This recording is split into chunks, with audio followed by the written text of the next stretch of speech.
Northern Nigeria now has crude oil. I don't know whether I should say hey or I should say hey. But we'll find out in this video what my stance is. Hello, this is Joanna of Kolmani and welcome to the channel. Here we talk about environmental sustainability from a Nigerian point of view.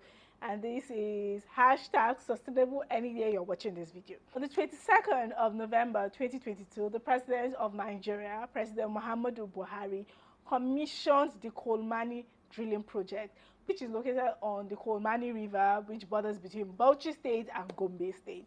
Now, the first found crude deposit in this area in 2019, and now from their data, because you have to find enough data to make sure that there's commercial quantity of crude there before you go into drill. P.S. I have a degree in petroleum engineering. So now that I believe they have found that there's commercial quantity of crude, because they say there's about 1 million barrels of crude there. So that means it's commercial enough.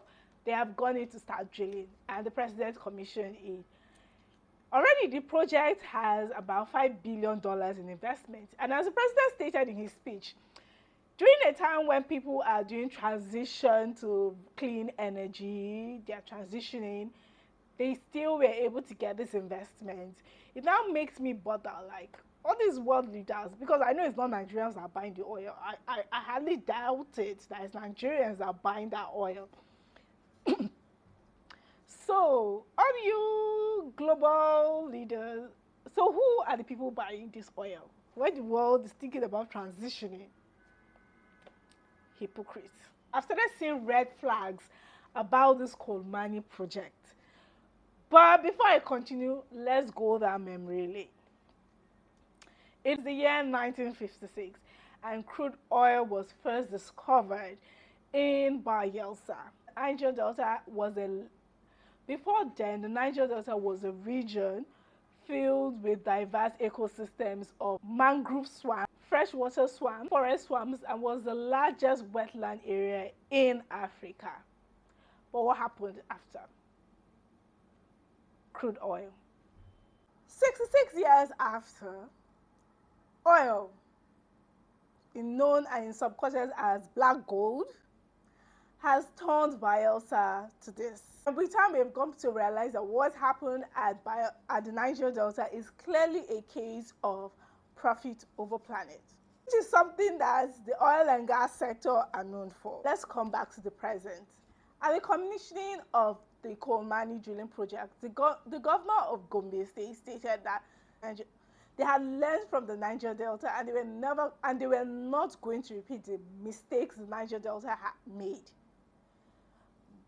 But the thing that I want to ask the governor and every other person that is all about this project is how? Because if there's one thing as a Nigerian I have come to know, is that you do not trust anything any politician says. You have to ask how. How are you going to make sure that whatever happened in the Niger Delta does not happen? How are they going to ensure that there are no spiritual oil thefts when they start transporting this crude? How will they ensure that the Sudan Savannah and the Gombe and Bauchi State areas are not affected by oil spills? Because PSA, I have a petroleum engineering degree, and one thing is for sure is that there's always going to be a chance of oil spill. So how are they going to ensure that these oil spills is not disastrous to the vegetation of that area, to the people of that area? How are they going to ensure that they use less fresh water, because it's a river? So how are they going to ensure that they use less fresh water so that it is a sustainable oil exploration? Are the oil companies going to ensure sustainable oil exploration techniques? And how are they going to ensure that at the end of it all, it does not become a bloodbath in that area? Also, what happens to Nigeria's commitment to net zero emissions by the year 2060? How is that going to happen when they are finding more places to remove oil from the ground? I thought the goal was to transition to renewable energy by 2060. So So was that promise something that is great on paper? I know that we as a country, we do not emit as much emissions, but I thought that everybody was trying to like cut down as much as they can, even the small that they can. But also in their defense, I'm also going to understand that we need the money. That's the truth. We need the money. Have you seen our foreign reserves lately? We need the money. But at the same time, how are we sure that as you're saying they need the money is not going to go into some private people's pockets? And then we're still back to square zero, and then we are emitting more, and we are destroying, and we are taking more oil from the ground that is needed, and we are not helping ourselves as a country on how to adapt and mitigate climate change, and we are not meeting all the promises that we have made, and in Hausa it's now become Ataru Alalache. We come together and spoil everything. How? What is the plan? What is the plan for net zero now? What is the plan for this oil exploration? Is it just going to be a temporary thing, or now are we also going to fully invest in looking for more places to collect oil from the ground? I thought we are shifting from that.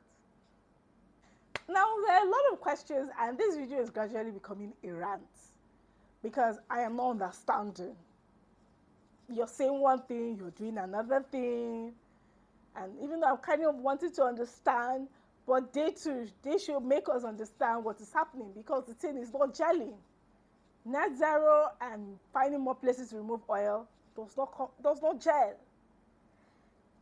And maybe it's from the economic point of view, but how can we make sure that they do not steal all the money? Because if it's by money, the money that the oil from Niger Delta had made, I don't think we ought to be this poor, but here we are 66 years later. What's the plan? That's the thing. What is actually the government's plan?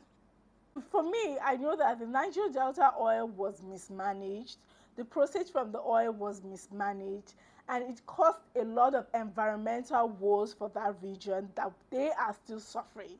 They do not have fishes in their river as they used to. A lot of people's livelihoods are being affected. But Bayelsa is now one of the poorest states in Nigeria. Their vegetation have been greatly affected by oil spills, whether from stealing of oil or the oil spills. And the oil and gas companies are not doing enough to compensate for this thing. So that's why even when we call for loss and damage funds, you give me money for loss and damage, but what happens to our lands that now cannot be covered, or the fact that there is no water again, or the fact that there are things that loss and damage funds cannot pay back for. And that's something that we as Africans need to understand, that even as we're pushing for loss and damage, but there are some things that cannot be paid for. The loss of lives, the life expectancy in Niger Delta has fallen to 45 years. And land that had a diverse ecosystem and that was thriving with their fishes, and they could go to farms, but now little or nothing is done agriculturally in these areas because of the drastic effect of oil exploration in their land. It has taken way more than it has given back to them. So is that what is going to happen in northern Nigeria? Should we just sit back and wait? But I don't think we should sit back and wait. It's high time that we start calling them out. Okay, you guys have found oil here, so what's now going to happen? And even when I was reading through the speech, one of the governors also stated that for the environmental risk factors and trying to protect the environment of that area, the state commissioners will work with the Ministry of Environment. I'm like, okay, but let it not come and be another thing of now wash, because how many years after Ogoni land are still waiting for the cleanups, the spill cleanups in their area that is still always in the news, but nothing has really been done about it. So I hope it doesn't get to that extent with northern Nigeria. As a Nigerian person, I'm saying, okay, this is great, more money for the country. As an environmentalist, I'm like, this is not really great because you are aiming for something, you're aiming to transition, and why are you looking for more oil under the ground? And at the same time, I'm like, but also these world powers are hypocrites. And after all, after COP27, we saw that they were not ready to phase out fossil fuels. So maybe Nigeria is also just trying to bank in on whatever is happening. But with the type of leaders we have, I'm not so excited about anything that's happening there. And I hope that in the next 5 years, there are no stories of wars environmentally about that place. And I hope that we can be able to hold them accountable, because I'm really scared, because Nigeria, we don't know how to hold people accountable. And that's why they do us anyhow. And I'm scared. But please don't be scared, Sha, to subscribe to this channel and like and share this video to people you think could learn from this video. You could share it to also the government. I should tell them that one small girl in Kaduna is asking them how are they going to ensure that Kolmani River does not become an environmental woe in 5 years. How? Until next time, remember that you can be the change that you want to see. Joan of Kaduna, signing out.